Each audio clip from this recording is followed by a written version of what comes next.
computer. Okay, so a long time no see. Assume you, but you did have some. I think even some double meeting with no, it was just last week instead of Hanukkah. You did have a meeting with Tomer, isn't it? Okay. You see my tablet now? Yeah. Hello? Yeah, we see it. Okay.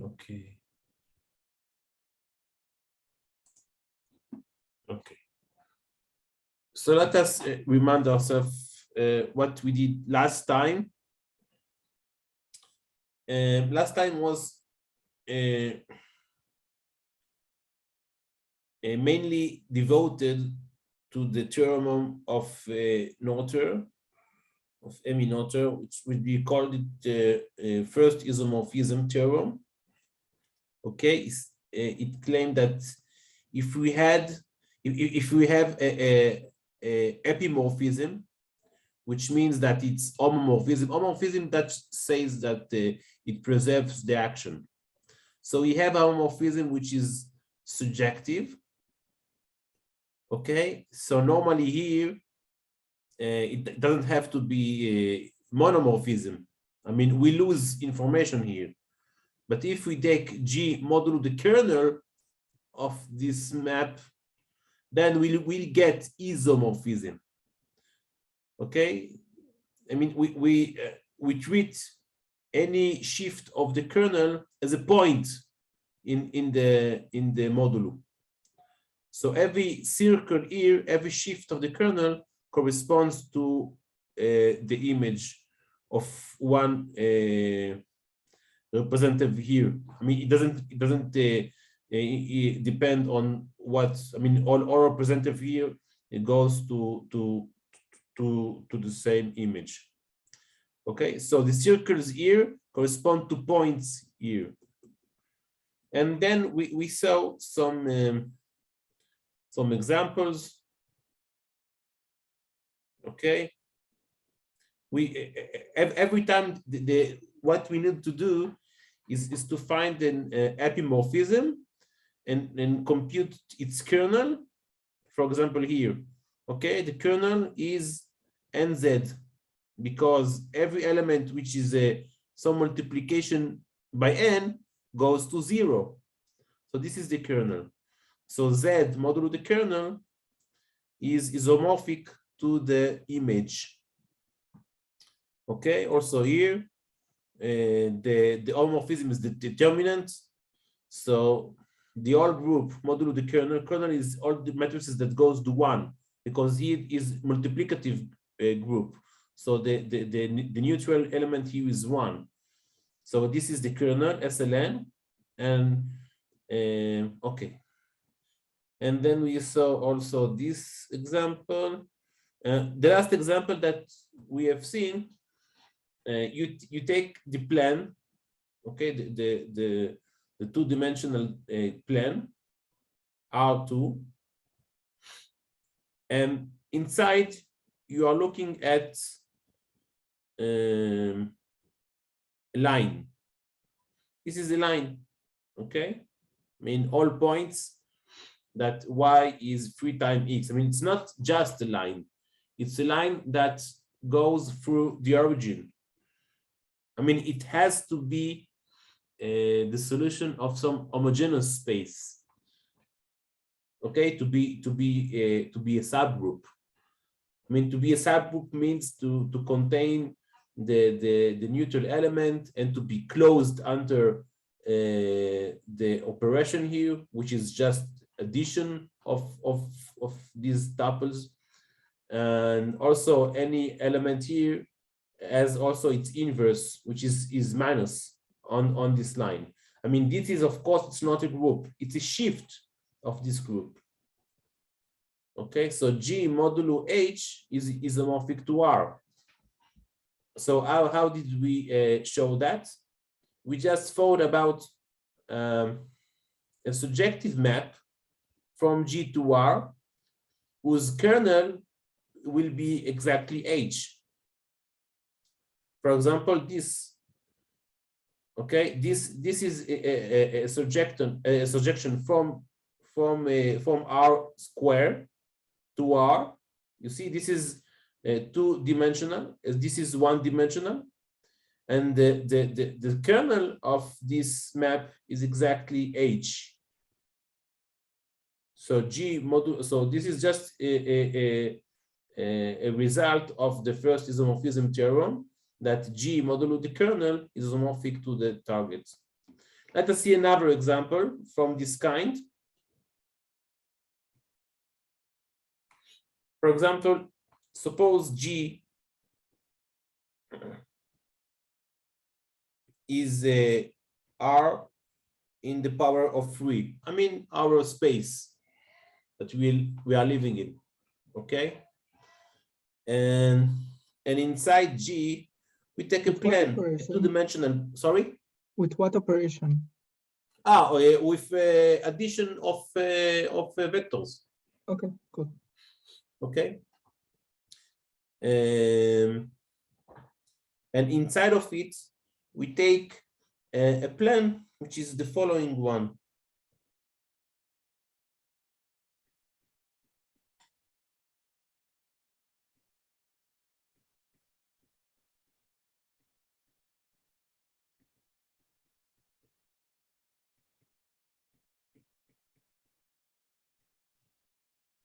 So this is again a solution of homogeneous space. So it is closed under addition, and it contains the neutral element, which is 0, 0, 0. Okay, and of course it has its inverses. So of course it's all abelian here. So it's a normal subgroup of this G. Okay, this is we can draw it in this way if you want. It's a plane which is normal is 1, 1, 1, something like this. Okay, but it passes through the origin. Of course, it is in infinite. So this is our H. Now I want to show that G modulo H isomorphic. I mean, what can be isomorphic to? This is three-dimensional. This is two-dimensional. So it must be isomorphic to one-dimensional. Okay, because it's 3 minus 2. Okay, show that.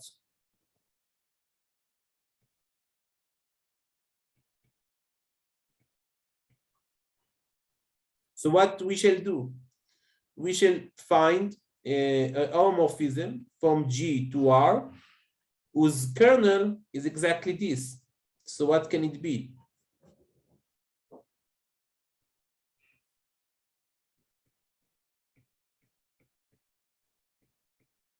It can be just X plus Y plus Z.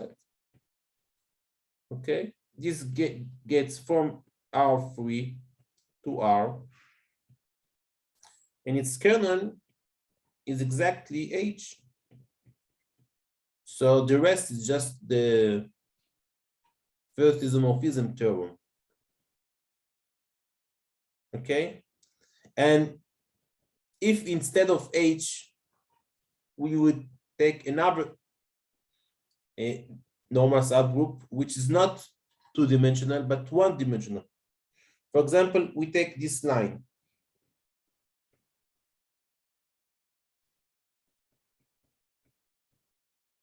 Okay, this is the span of, by the way, this is exactly the octagonal complement of this. Okay, this is the normal. Okay, but this is a line. This is a line. I mean, these all vectors that are scalar multiplied with this vector. Okay, this I mean, of course it passes through the origin because it's all element. It's like this.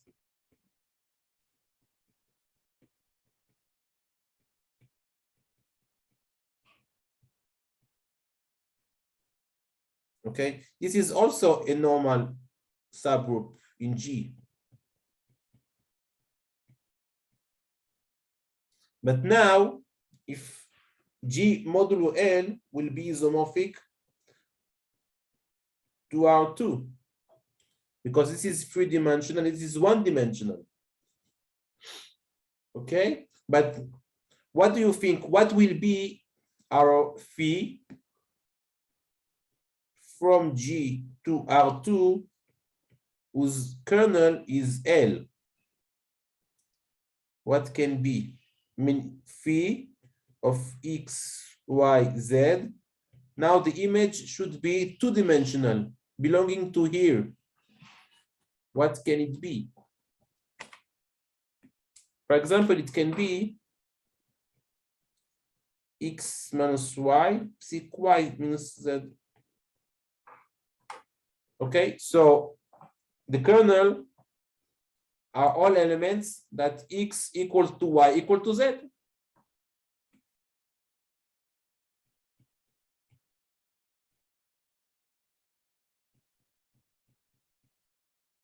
So again, we get this thing.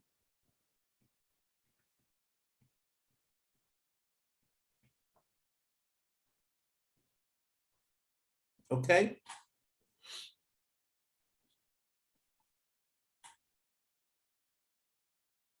I mean, is it clear, these examples?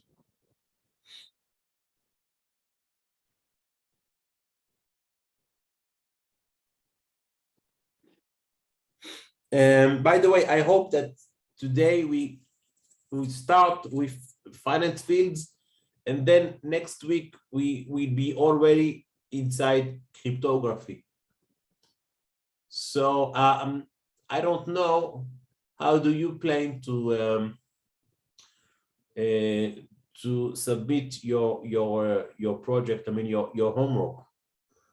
I mean, you are a free person, so one of you must be alone. I mean, you can do everything. I mean, free project. I mean, free homeworks, but you can be 2 and 1. So you have two possibilities: 1, 1, 1, and 2 and 1. Okay, so I don't know. You decide with your.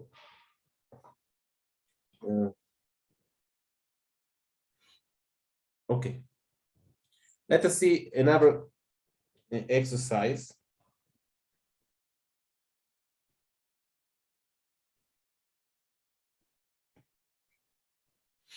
Let G1 and G2 be two groups of core prime orders.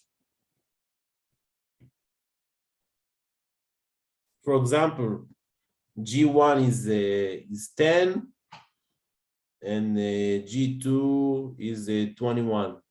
Okay.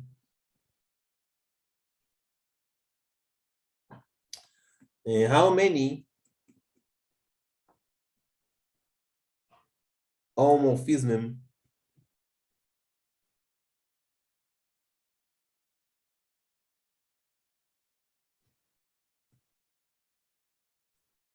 exist from G1 to G2?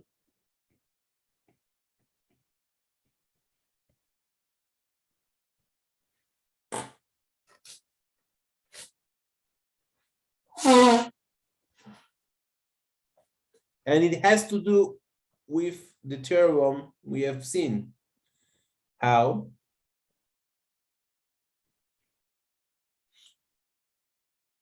If phi is such a homomorphism, okay, then according to the first isomorphism theorem, okay, we know that G1 modulo the kernel is isomorphic to the image. Okay, in general, this phi doesn't have to be surjective. But if we take the image, so G1 subjects only the image, of course. So since all these groups are finite, we know by Lagrange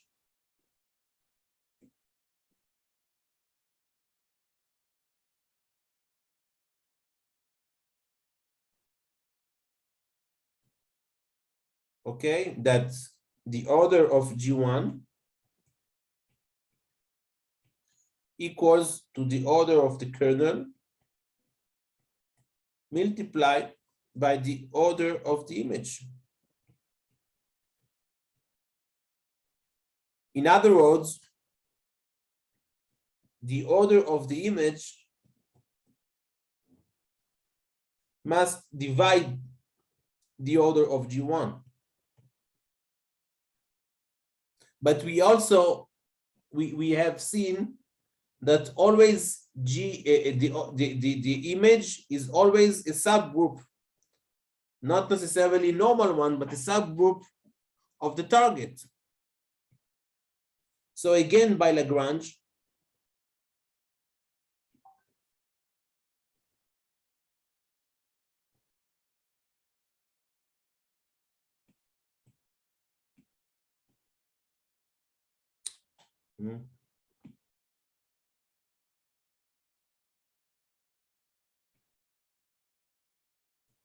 the image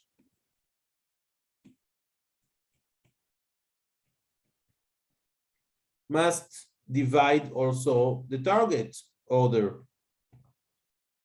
But we know that these numbers are co-prime. So what must be the image?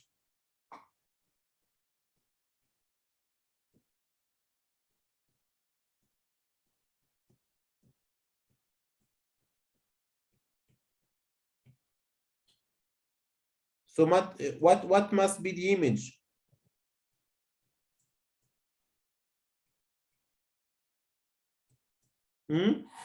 What do you think?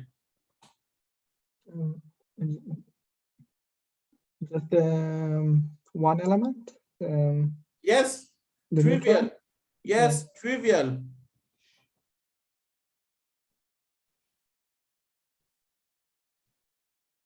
Because always in homomorphism, the trivial element goes to the trivial elements. So it's a trivial homomorphism. I mean, it takes everything to the trivial elements.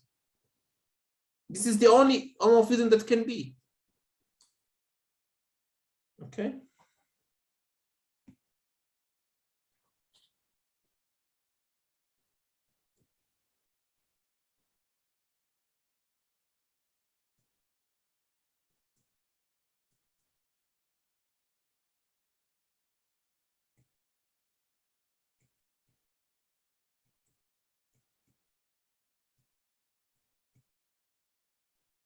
Okay. Okay. Now we finally want to see how this all helps us in what we want to get in the cryptography. So we want to talk now about First question. Yes. Yeah, I have a first question about this exercise. Yes. If there is, because this way of solving this problem, it seems that it was oriented this way because you knew it will be the trivial one. But Yes, is it you are still right. good if, I mean, you have three homomorphism then by doing the Lagrange theorem, I'll get the answer. So you say suppose these orders are not coprime. Okay.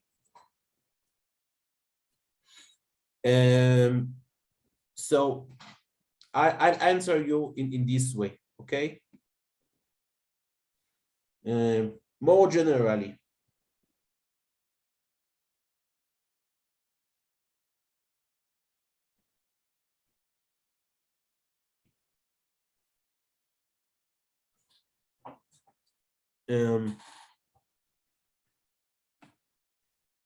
H is a normal subgroup in G, okay, if and only if H is equal to a kernel of some homomorphism phi.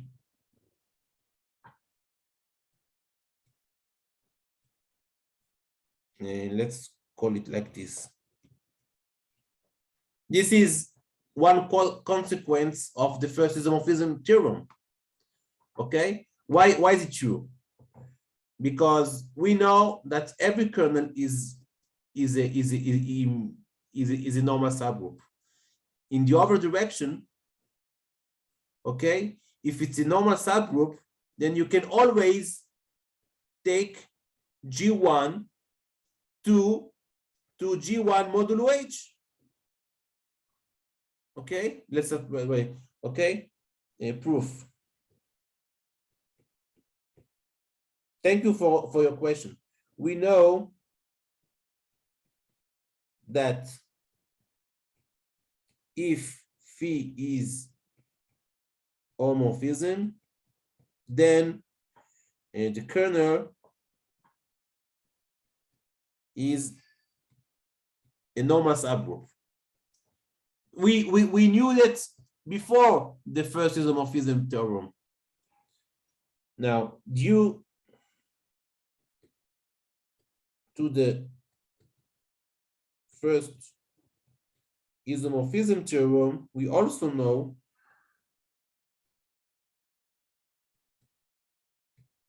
that given H subgroup of G1, normal subgroup, we can define an epimorphism.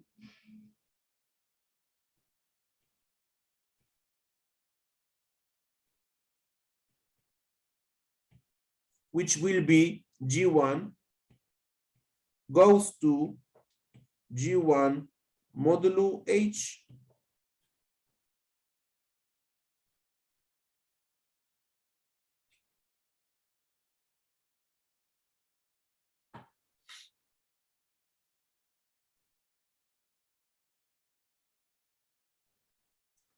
Okay, and it is unique. So actually we can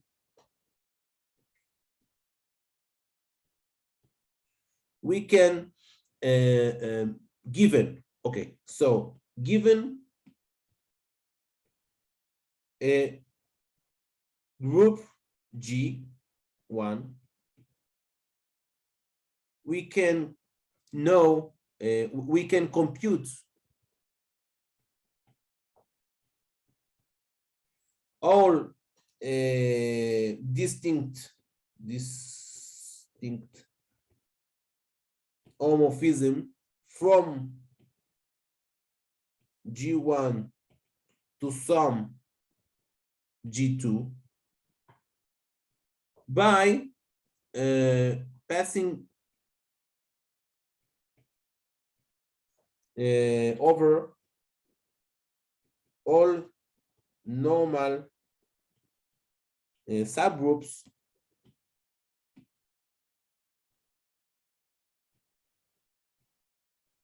of G1. Example.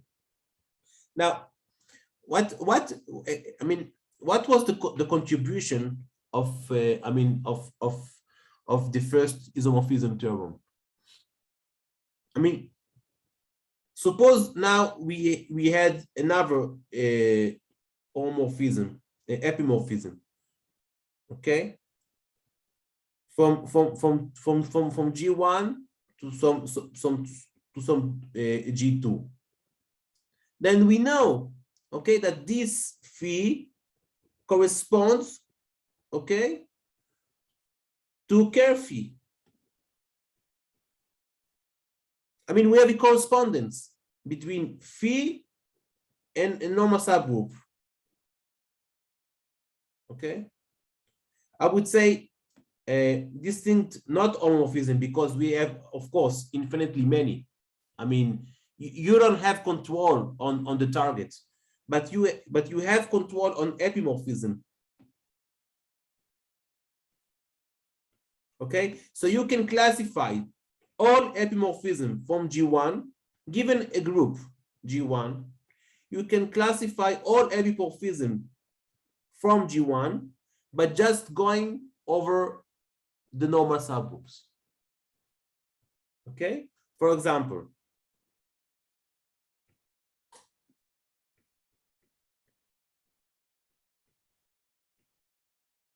take our G to be GL2Z2. Okay, we have seen before it contains 6 elements.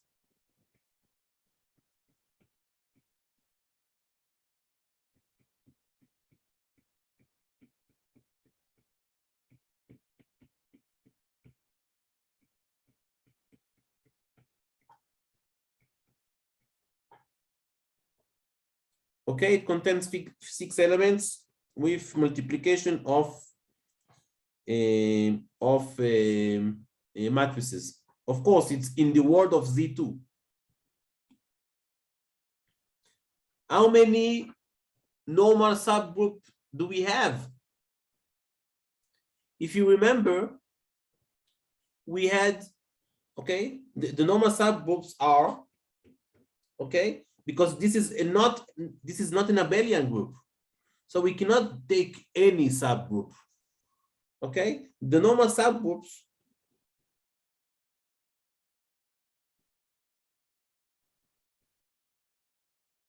of G are, first we have I mean for any group we have 2 trivial normal subgroups, which are E. In this case, it will be the unit.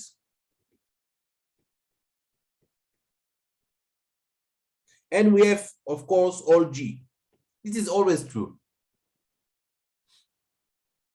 Okay, but here we have another one of index 2. What is of index 2? For example, what is being generated by this? Okay, why is it a normal subgroup? Because it's of order 3. Okay, so it has 3 elements here. So you have 2 cosets, this and the complement.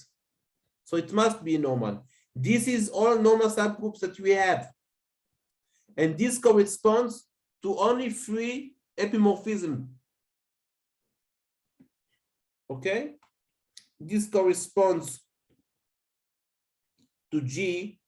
I mean, if I think of these subgroups as kernels, so this corresponds to G.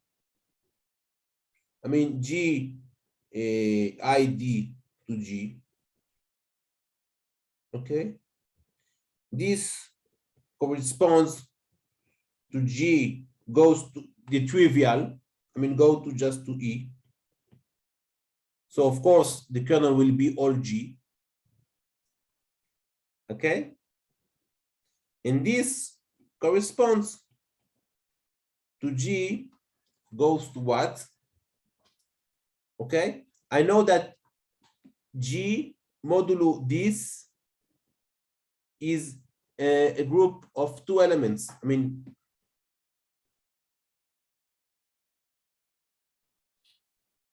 okay, so I can write it like this, for example.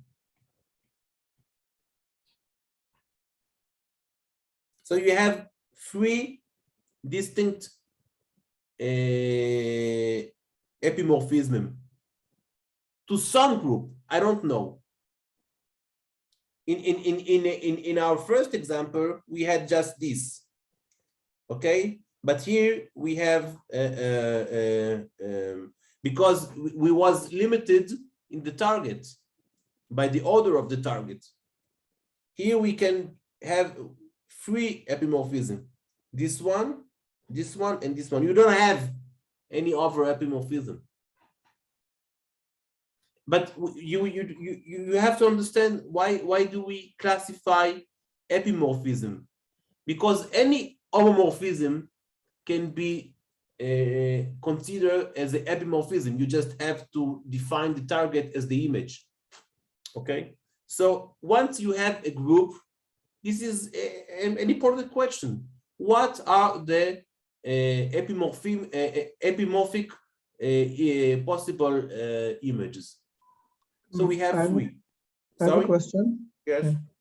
So why did you could have taken other elements, the generator, another element as a generator, and it would have been also Yes. a valid subgroup. So yes, you are right. You are right, but up to isomorphism. Maybe I didn't write it. Okay.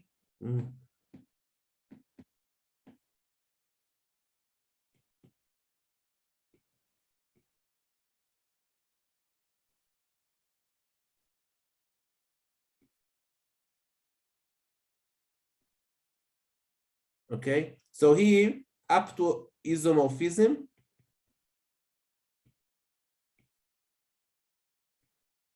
we have only three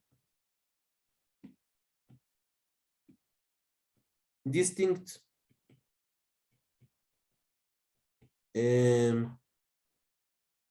epimorphic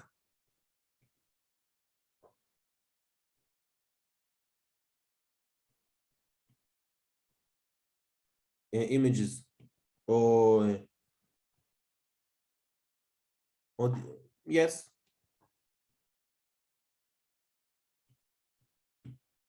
of G. Okay.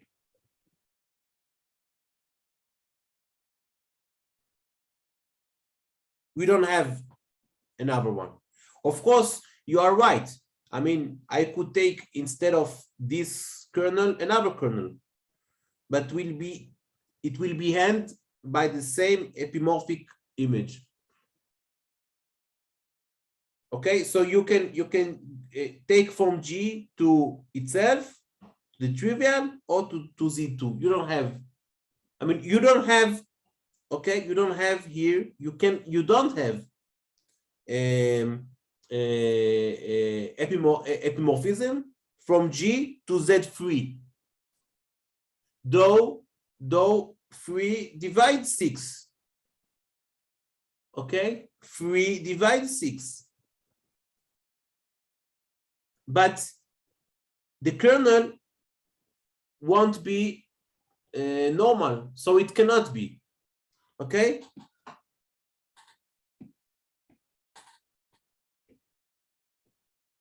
There is no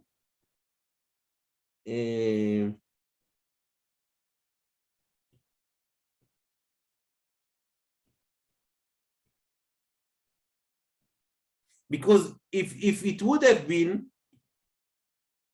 okay, if it would have been, so the kernel had to be of 2 elements, of course. But you don't have here a subgroup of 2 elements, which is normal. You don't have here. You don't have here a subgroup. I mean, in general, if we have taken instead of G Z6, when it would have been true.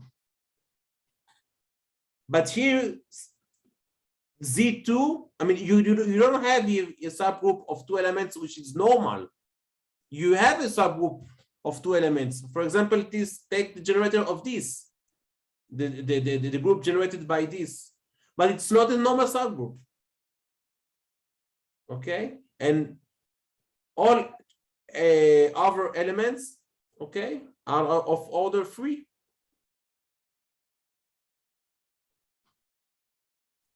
Okay, what is the order here? The order is 1, 3, 3, and 2.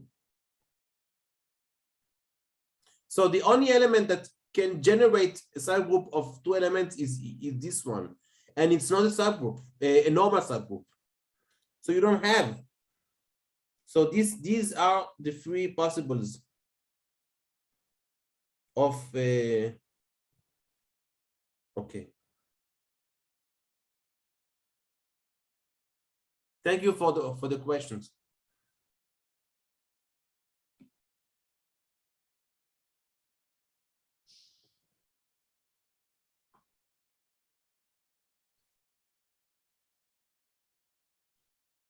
Okay.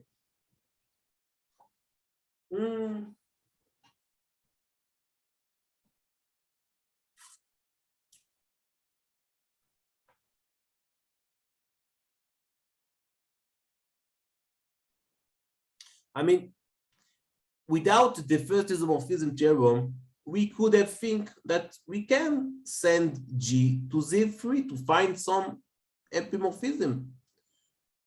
Okay.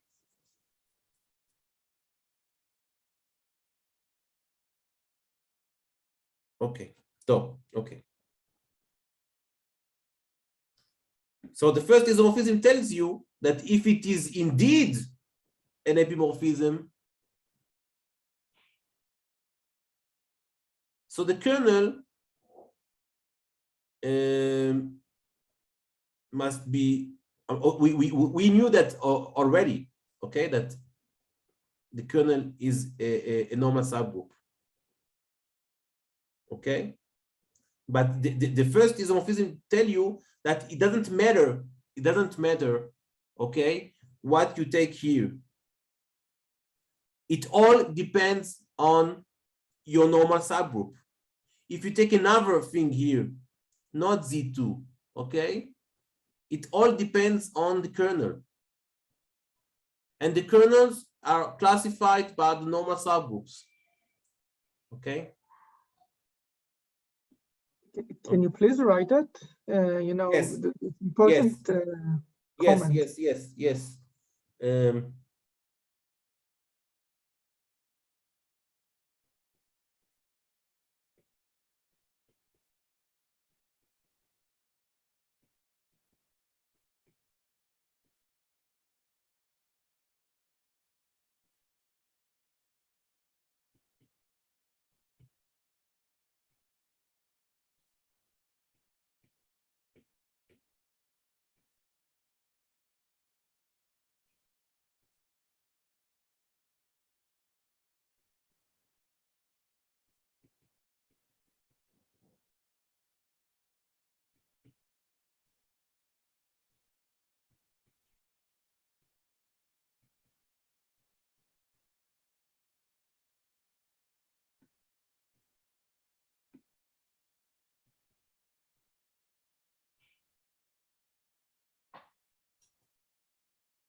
Okay. But by the way, in Hebrew, you also say normal? Yes. Okay. Yes. Yes.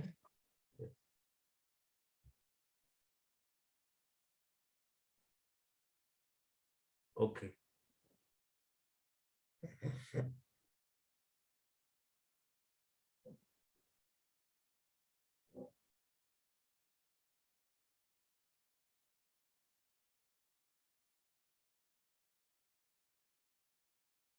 Okay.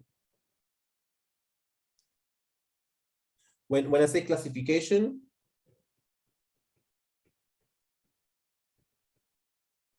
is normally, normally, I don't want to use normal. I mean, usually, okay, when you say the classification, mean up to isomorphism. This is, we always do that in algebra, okay? When we say to classify, it's up to isomorphism. Classifying groups, classifying quadratic forms, classify schemes, classifies, everything is up to isomorphism. I mean, for me, two elements that isomorphic, I mean, okay, they are essentially the same, okay?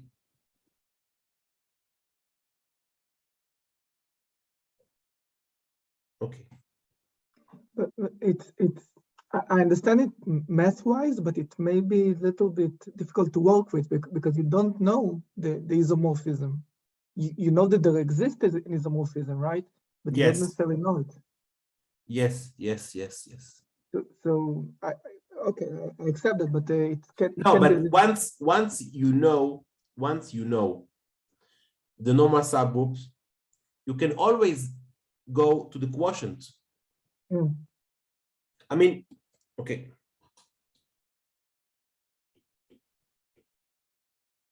If we know the normal subgroups of G,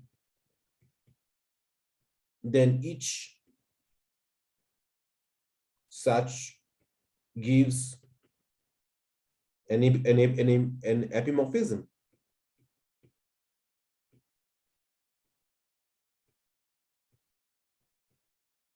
By the quotient homomorphism.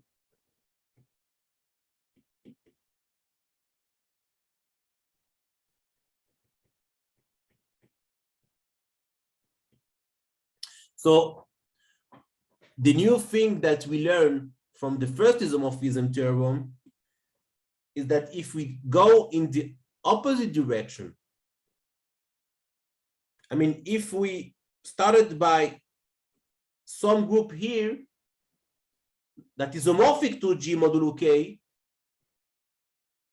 okay, then we can find an isomorphism from G, okay? So if we find like Z2 here, okay? If we find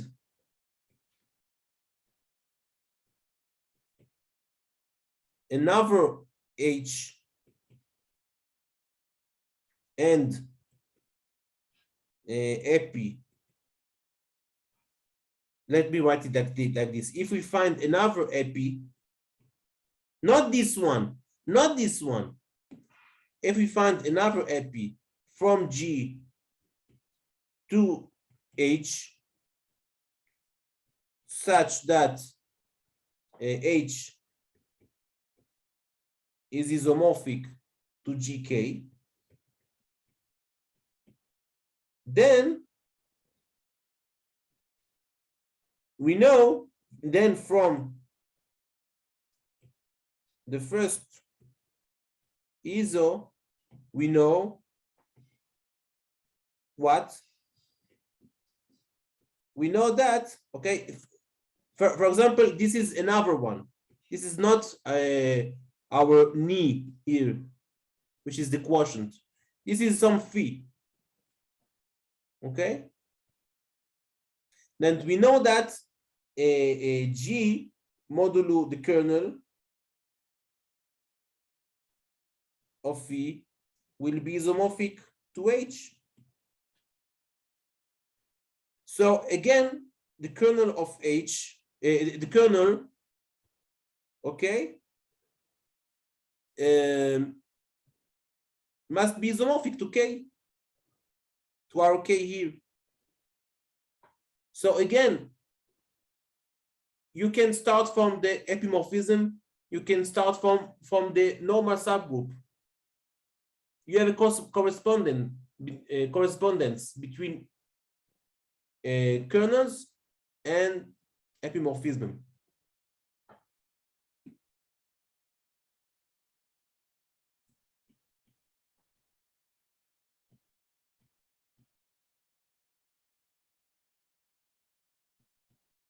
Okay, so this is the final thing.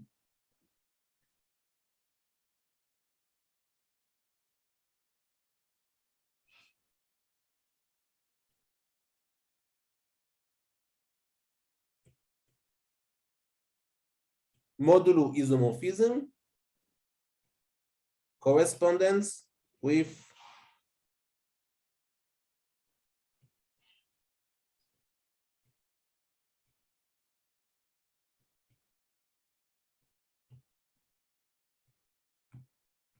okay, so this is the final thing.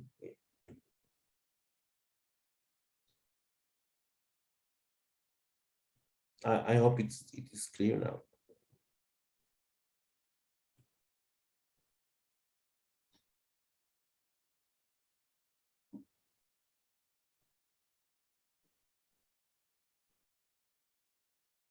When I say that, I mean up to isomorphism.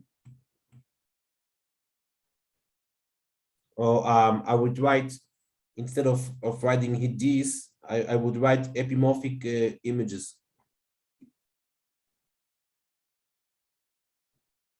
It's the same thing.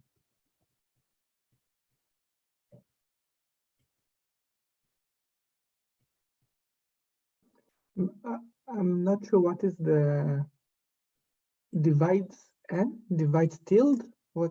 Yes. I mean, this is how we write in mathematics up to isomorphism. Okay. Okay. You never saw that before? I haven't.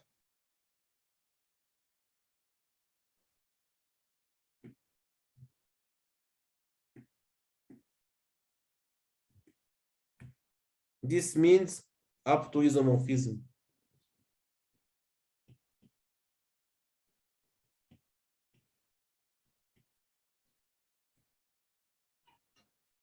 I mean, you can have here many normal subgroups.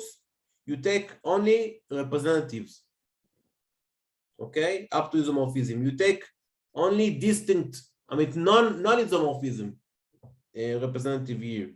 The same here, okay? So we don't care if you call it from here Z2 or you call it another thing. I mean, up to isomorphism, you have only one cyclic group of two elements. This is the representative of all these groups with two elements.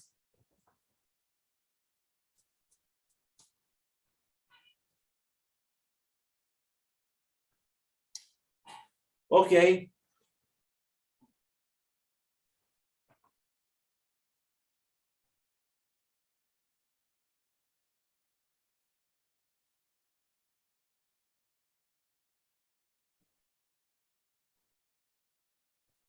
Okay.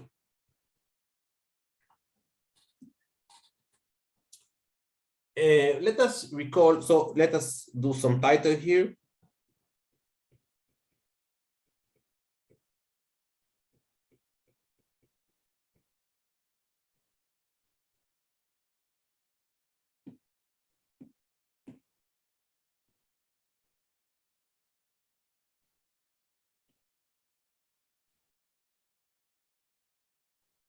Okay, so I want to remind you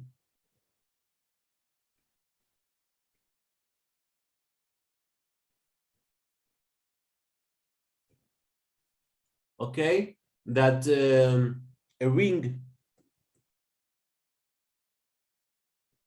is R plus dot, where R is a set of elements, a non-empty set,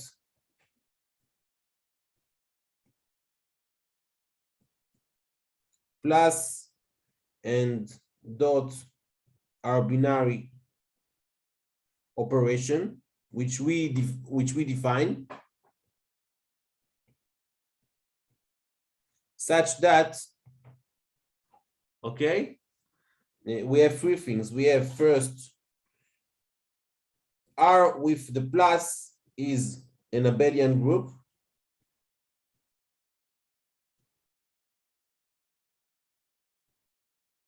Two, R with the dot is the monoid.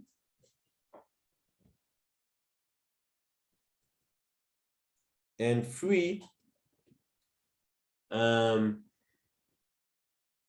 x dot y plus z is equals to x dot y plus x dot z, and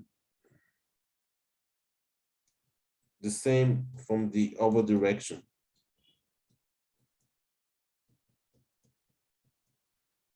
Okay, this is a ring.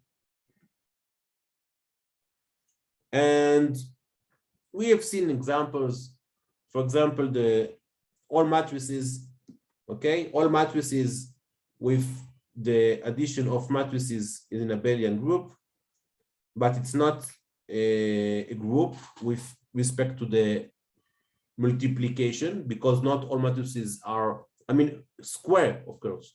Not all matrices or square are invertible. Okay, so with respect to the multiplication, it's only a monoid. Okay, and of course we have this rule, this distribution rule. But here we take the definition of a field definition. Okay, a field. Okay, a field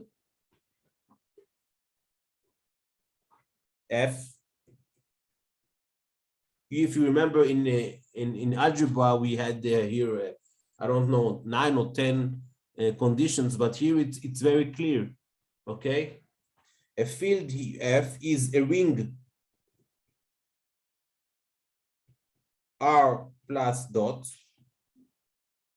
Okay, such that we have another condition. Okay, that R without the zero together with the multiplication is also an abelian group.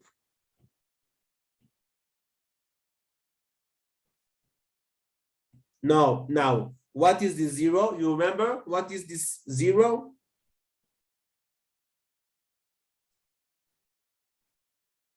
Doesn't have to be the scalar zero. What is this zero that we remove from R?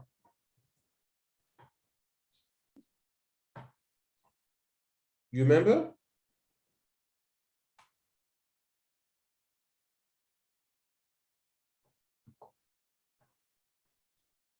Okay, maybe I didn't say that last time. This zero is the neutral element with respect to our plus. This is how the zero is defined. So if our plus is the usual addition, so it's the usual zero, the scalar. But if our plus is the addition of vectors, so it's the zero vector. And if it's matrices, so it's zero matrix, I mean, and etc. Okay, so the zero here is the neutral element with respect to the plus.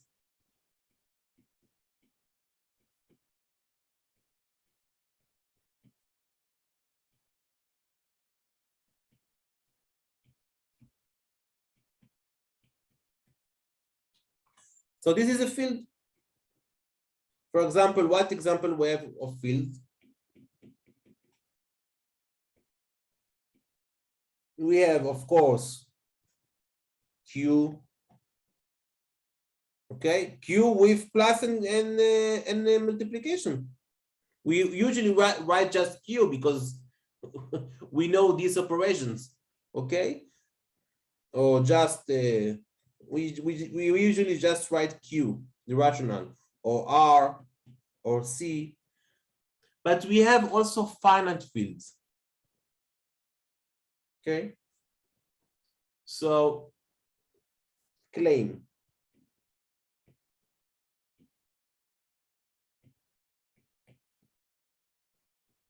To any prime number P, okay, the ring, we call it, we write it FP in this way. This is how we used to write it. It contains the element of ZP, of ZP, with the plus modulo P, and with the multiplication modulo P. So the claim is that it is a field.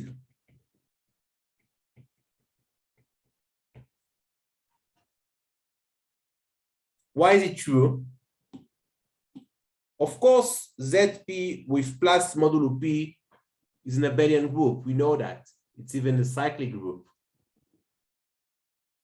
But we also know that if we take these elements with respect to multiplication, so what we get is the order group.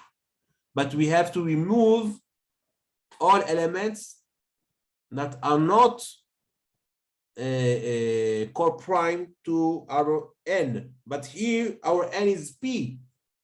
So the only element we should remove in order to get the other being invertible is the 0, because it's a prime number. Okay, so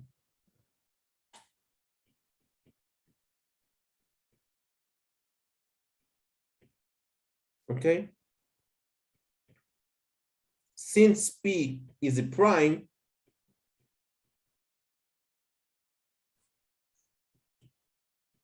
the Euler group is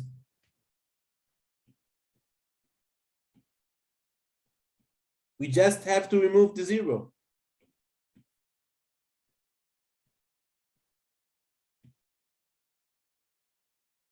Okay, so we exactly get the definition of a field, because in a field you just have to remove the 0. That's all.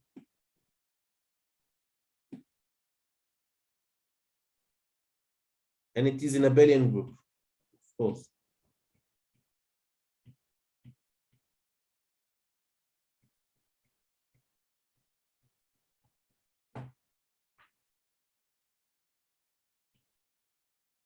For example,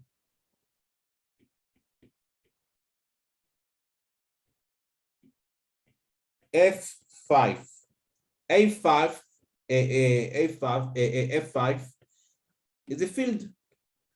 It contains 0, 1, 2, 3, and 4, together with plus modulo 5 and multiplication modulo 5. This is a field. Why is the field? Of course, with respect to plus, it is an abelian group, even a cyclic one. But if you remove the 0, you get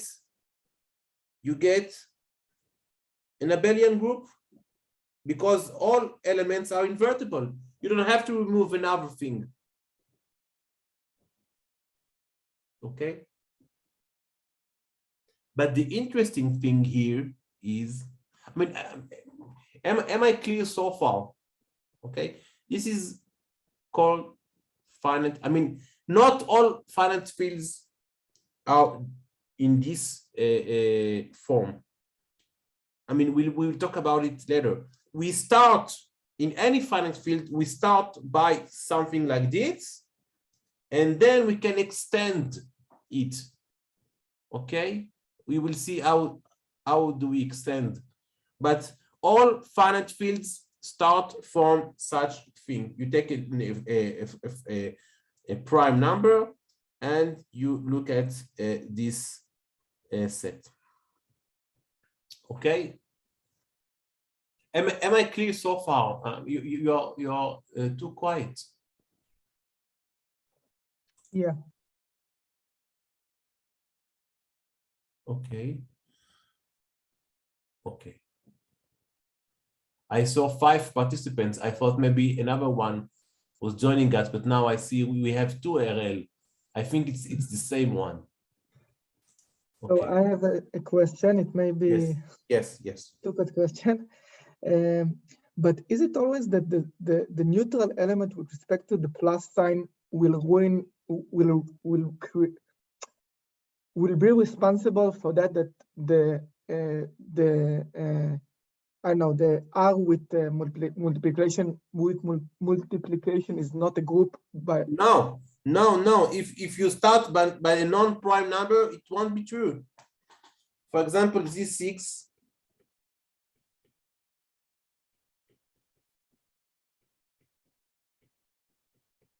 Okay, these are the only invertible element with respect to a multiplication modulus 6 is 1 and 5, because if you remember, okay,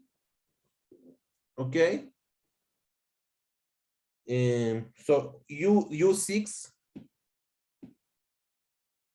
this is U5, okay.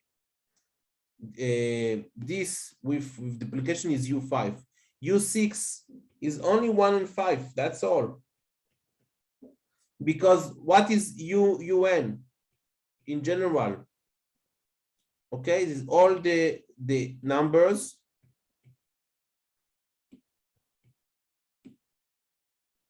that are core prime to n. Now, if you take your n to be a prime number, that's okay. So all elements are core prime. So you just have to remove the 0.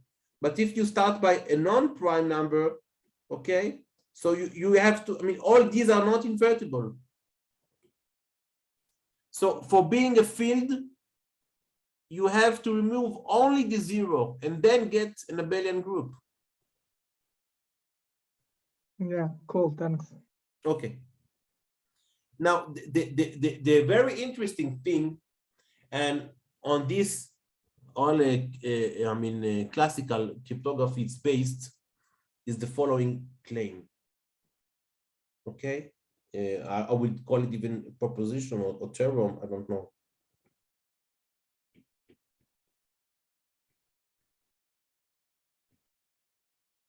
Okay. UP is cyclic. Okay, and this is not, I mean, it's not a trivial fact.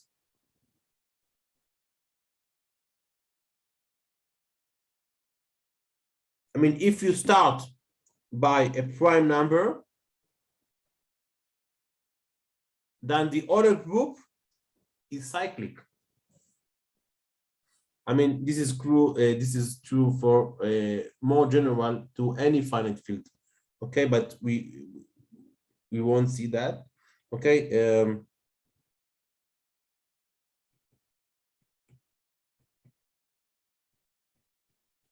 Any.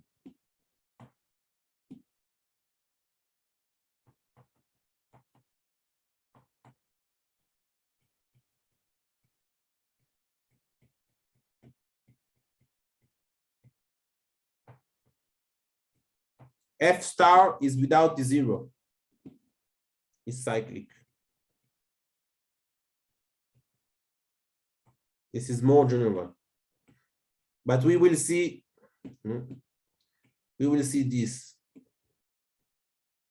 this fact. Now, it's not trivial. This fact is not trivial. Why is it not trivial? Because the number of elements in UP is not a prime number. we know that any group with a prime order is cyclic. This is due to Lagrange. Because any element in a group of prime order, the order must be 1 OP, because it must divide the group order. So except for the neutral element, any element will generate everything. But here, the order of UP is not P, it's P minus 1. For example, if you take U3, U13, okay? So it has 12 elements. Now, in general, group of 12 elements should not be cyclic. But U13 is cyclic. What is U13? Okay, is 1, I mean, 1 and 2, 3, all elements, because it's a prime number.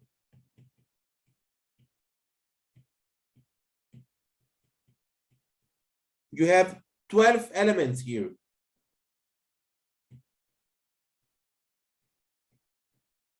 We have 12 elements here. I claim that this is a cyclic group. For example, it is generated by 2. Let us check that. Okay, so 2 in the power of 0 is 1. 2 in the power of 1 is 2. Then we have 4 and 8. And then what? What is the following element we have?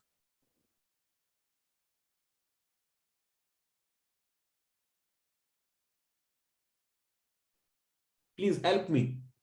Yeah, one second. What is the following number we have? 6 now, 2 to the power of 5. No, this is a power of 3. Okay, this is right. So yeah, so 3. Yeah. 3. Okay, because it's 16, but 16 modulo 13 is 3. Okay, and then 6, and then 12. Okay, and then 24, which is actually 11, and then 22, which is actually 9, and then we have 18, which is actually 5, and 10, and 20, which is actually 7, and that's all. Now, we could check this easily because it's a very small group. But usually in cryptography, okay, in industry, you take a prime number of something like 2 in the power of 100. It's the minimal, it's the smallest one. I mean, today we talk about 2 in the power of 200. I mean, you can think about what prime number is a very, very great number. But we rely on this, that it makes this group, okay, of order to be cyclic. And we need that to be cyclic, because all the cryptography, the classical one, okay, is based on, we have some public key. The public key will be the generator. And the private key will be its power. For example, instead of 4, it's 2. Instead of 8, it's 3. Now, once you know 8 and you know 2, you don't know 3. I mean, you can know if you pass on all over, but you don't have time for this. It's too great. I mean, it's the complexity is too hard to find the power that gives you 8. But how do you find a prime number that is that big? You need to find large prime numbers, no? Sorry? You need to find large prime numbers to begin with. Yes, this is another problem. I mean, we know how to do that, okay? Okay. We know how to do that. Okay, we know how to do that. It's not a problem. But what we said, I mean, it's a problem that doesn't have to do with modulo. I mean, finding a very large prime number, we have ways to find it. I mean, once you find it, I mean, and it is known to everyone. I mean, the prime number is known to everyone. The generator is known to everyone. What is not known, I mean, every client in the public net will have some power of the generator, but we don't know what is the power that gives you these 6. And this is a private key. Okay, you don't know what is this is called the discrete log problem. I mean, usually if you know 2 in the power of x, then you do, and then to find x, you do log. But here it's not the usual log because it is cut by the modulo. So you don't know. You cannot find x. Okay. Yeah. So just to say that I understand it, you mean you take the congruent group, right? And you pick a number, and I don't know which number you chose from the congruent group. So this is the difficulty, basically. I mean, no, the thing is like this. I mean, everyone knows this group. Everyone knows 13. Everyone knows the generator is 2. But now, me, Ronnie, I am identified in the public net as 6. Now, everyone knows I am 6. It's okay. This is my public key. My public key is 6. I'm identified by 6. But no one knows it's actually 2 in the power of, what is it? 3, 4, 5. No, here it is, what is? Okay, no one knows my private key, which is 5. I mean, no one, I mean, given that 6, which is, I mean, this is known, this is not known. This is private. Now, usually, when you know 6, you take log, but here you cannot do log because it's modulo. Okay. So, what we want to do in the following is first to show why it is cyclic. Okay. And then once we show that this is cyclic, then we can show you how we use these private, and I mean, this is very, very interesting. How can 2 different clients on the same public net can establish a discrete way to communicate one with each other, and they establish it without meeting. I mean, over the public net, which everyone see what's going over the public net. I mean, this is fantastic. Okay. So we will see that. But first, we have to show this theorem that UP is cyclic, no matter what P we take. So we don't have time today, but we start by a lemma that we are going to use. Okay.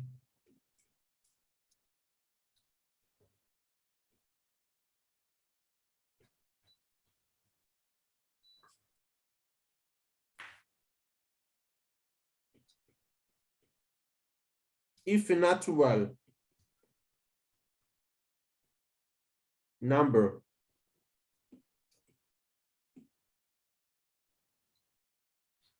D divides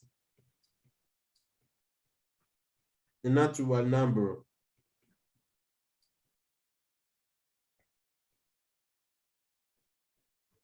n, then the polynomial, okay, divides this polynomial. Why is it true? Proof. Of course,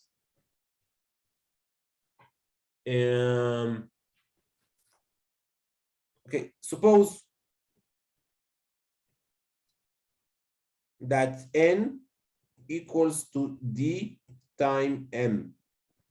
This is what we mean by d divides n. Okay, so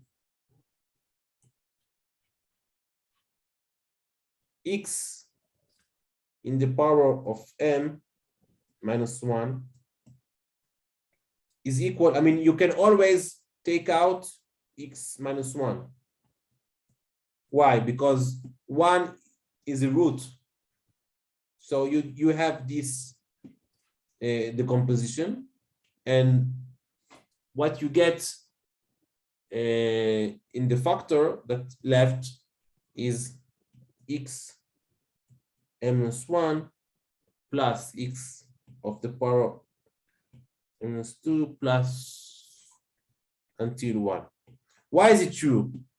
Because if you take x, multiply with all this, I mean, you see that everything is successive here. So x multiplied with all this, minus 1 multiplied with all this, then all, I mean, it's like a telescope series. I mean, all elements are reduced. I mean, this is plus, this is minus. The only thing that remain is xm and minus 1, which is exactly this. Okay. Now you can substitute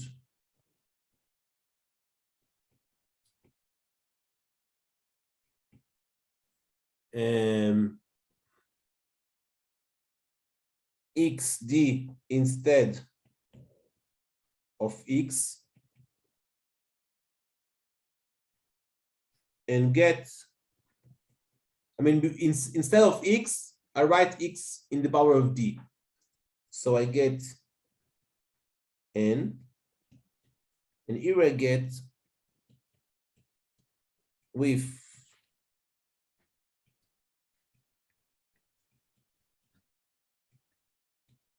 etc. So this is what we wanted to show, okay, that this divides this. For example,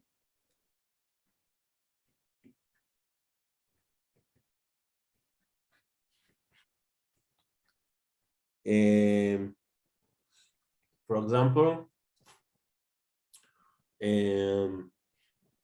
2 divides 6,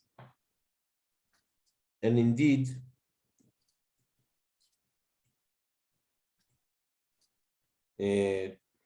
x in the power of 6 minus 1 is equal to this multiplied with x4, x2, and 1, which is actually this, because here our d is 3. Okay, well, let us write it.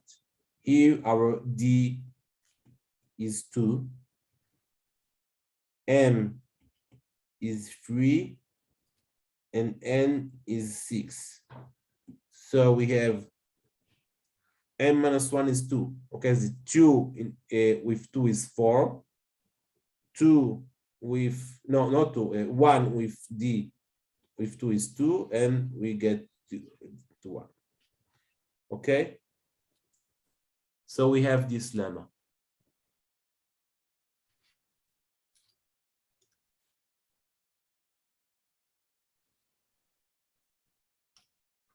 Now, I think it's clear. Okay. I think you have seen with Tomer. Tell me if that is right.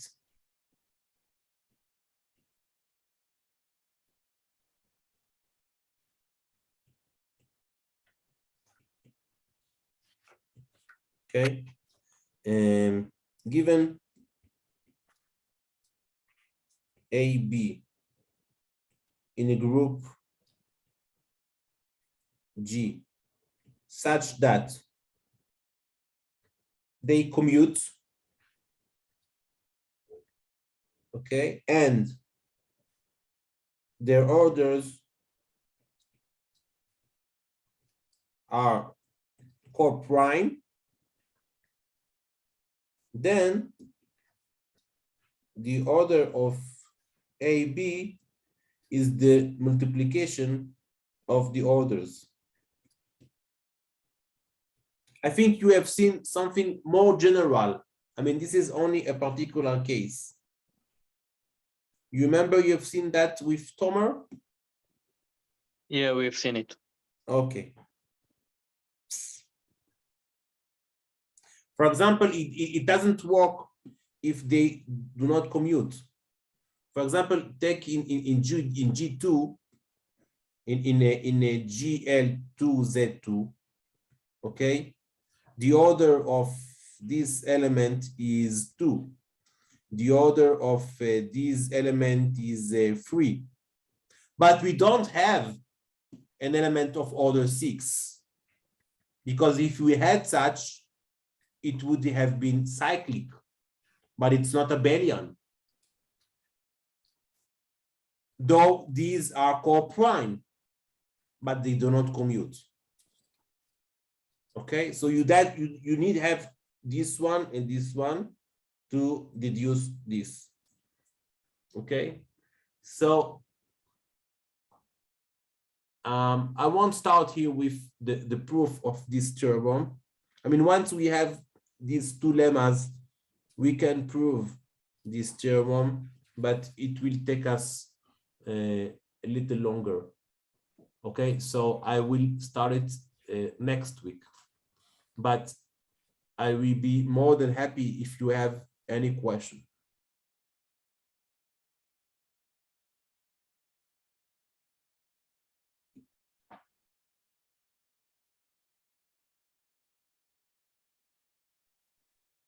In the next following lectures, so we will be focusing on the cryptography and Yes. what to do in practical with those theorems and things, right? Yes. Yes. Okay. Yes. We will see how the thing that we learn, okay, how the Euler theorem and the Fermat theorem all get together to the RSA and to the Diffie-Hellman protocols, and we're gonna see also next time a very popular attack of the discrete log problem, which is the baby step, giant step, and we can think about what we can do in cryptography to avoid this attack. Okay, because you know in cryptography, you I mean the same men or I don't know people that create the cryptography are the same one that create the attacks. Okay, why do they do that? To justify a new version of the cryptography. It's like, I mean, it's like requesting a protection. I mean, you should buy our new cryptography. I mean, you very should, because I mean, if you don't buy, maybe something very not nice will be happen to you. I mean, don't think that this is only in okay, in criminal. I mean, you always have this game, okay? So until now, they didn't find an efficient way to attack. I mean, they did find an efficient way to attack RSA, but we're going to see something that is stronger than RSA, which is elliptic curves. And now, I mean, if 10 years ago RSA was 80% of the market, today elliptic curves is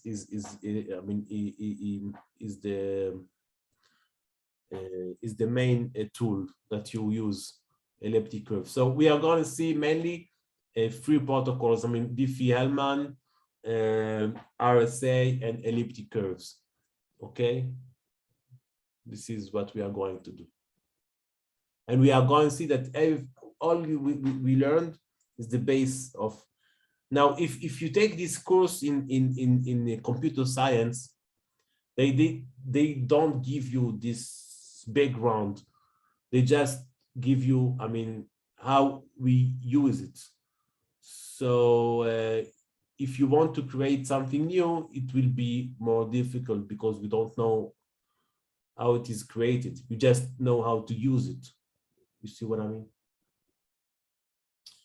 Okay. Yeah, because this is like the base. We can take another group or another yes, thing exactly. and combine them Exactly. together. Exactly. Yes. Do you recommend doing some reading before going into the cryptography? Like, because I have my first degree in physics, so not much of a cryptographer. No. I will explain everything from the beginning. Okay. About the rationale and what we are doing and Yes. Okay. Yes. This is what beautiful in this area. I mean, that you're gonna see that it. I mean, once you understand the mathematical background, so I mean, it's so simple. The protocols, the algorithms are so simple. I mean, this is what is beautiful. You're gonna see that it's very, very simple, okay, the protocols, okay, but they I mean, inside you have very profound theorems, okay. So okay, great. yes, so see you next week. Thank you for listening. Thank you. Thank you. Thank you. Okay, bye.